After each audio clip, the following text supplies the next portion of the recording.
My name is Lana, and the night my sister sent that text, I swear I felt something inside me crack, quietly, like a hairline fracture in glass that you don't notice until it spiders through the whole pane.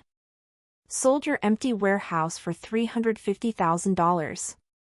Party popper. The confetti emoji felt like a slap. I stared at the message, rereading it under the dim kitchen light, the glow of my phone reflecting in the window where my own stunned expression stared back. My heart thudded so hard I could hear it in my ears. My sister, Marissa, older by 3 years, bolder by a lifetime, had always acted on impulse. But this? She couldn't have. She wouldn't have. I called her immediately. She answered laughing, breathless. Lana. I finally did something good for us. I sold your dusty old warehouse. We don't need that dead weight anymore. My warehouse. I whispered. Marissa, what did you do? You're welcome, she said, as if that ended everything. Money's already wired. I figured you'd just overthink it like always, so I stepped in. I even got a great deal. The buyers practically ran to sign. A great deal. God. That building wasn't some forgotten brick shell. It was our inheritance, Dad's last gift, the last thing connecting us to him. I had been quietly working with an urban developer for months, waiting on final assessments, zoning reviews, architect confirmations. The district had just received approval for major redevelopment, parks, restaurants, tech hubs. They expected land values to skyrocket. And 2 days earlier, I'd received the official valuation. $14.2 million. Not $350,000. Not even close. I felt the room tilt around me. Marissa, I said slowly, that warehouse wasn't worthless. Oh my God, not this again, she sighed. It was falling apart. I did us both a favor. It was worth over $14 million. Silence. Then, quiet, small, unsure, what? I repeated the number. Her breath hitched. She didn't speak for a full 5 seconds. Then came the panic, sharp-edged and ugly. No. No, Lana, they didn't say anything like that. They said it was basically scrap. They lied, I said, voice steady. And you let them. They pressured me. I didn't know. I was trying to help. You sold it without my consent. It was half mine. No, I said, cold now. It wasn't. Dad willed it entirely to me. You only ever thought you had a right to it. She cursed under her breath. Lana, please. Call them. Undo it. You can fix this. Just fix it. But the truth was already blooming sickly in my chest. Marissa didn't accidentally sell the warehouse. She sold me out. And there was only one type of apology I would accept, one paid in consequences. The next week was a blur of controlled fury and tightening threads. I met with lawyers. I traced email trails. I gathered call logs and realtor exchanges. And that's when the real betrayal surfaced like a corpse rising in a lake.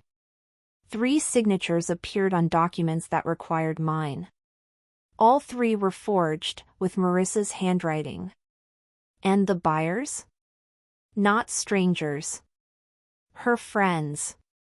Her gambling buddies. One fresh out of bankruptcy, another neck-deep in crypto debt. She thought she'd cleaned up a mess. In reality, she'd made a deal with vultures who dangled fast cash in front of someone too desperate to think clearly.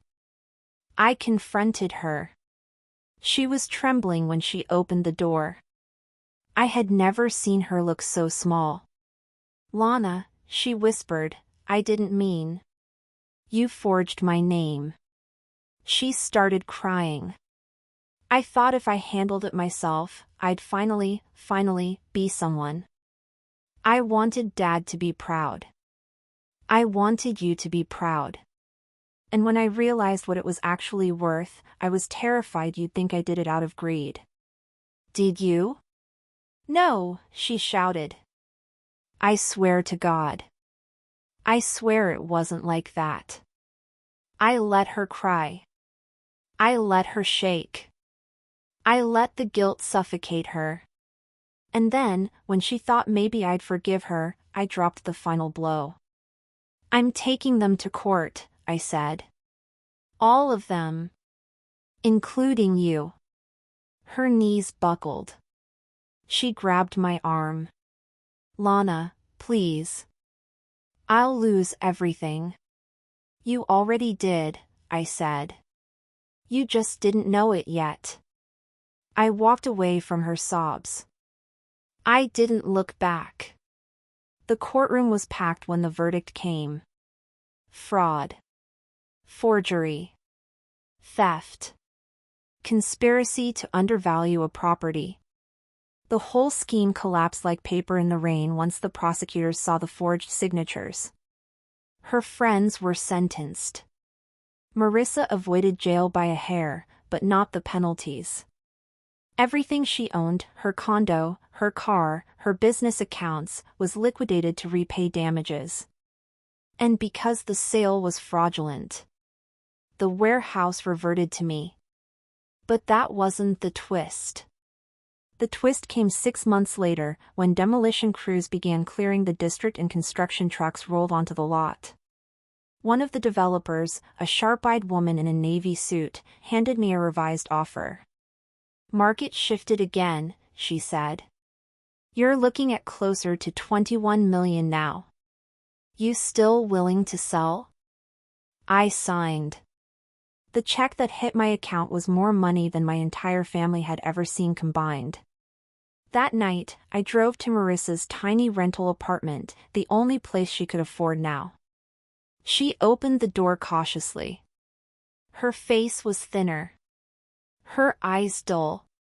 What are you doing here? She whispered. I held out an envelope. She looked at it but didn't touch it. Another lawsuit? Open it. Her hands shook as she slid out the paper. She read it. Blinked. Read again. It was a cashier's check. $350,000. The exact amount she sold the warehouse for. She looked up, confused. Why? Why give this to me? I smiled, soft, but with an edge she couldn't miss. Because that's what you thought it was worth, I said. And I want you to know I don't need revenge to destroy you. You already did that on your own. She staggered back as if the truth physically hit her. It's yours, I added. I'm done carrying you.